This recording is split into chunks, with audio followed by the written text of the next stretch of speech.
Alright, this fuel rail connector goes on that fuel rail to your fuel injectors.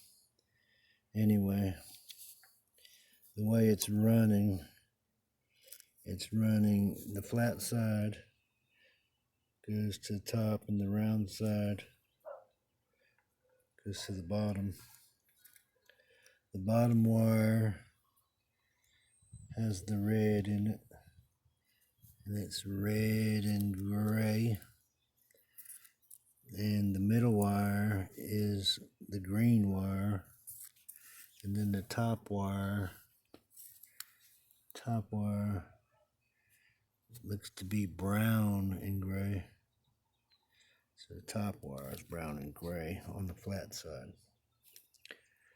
Anyway, we may take that plug apart and rebuild it.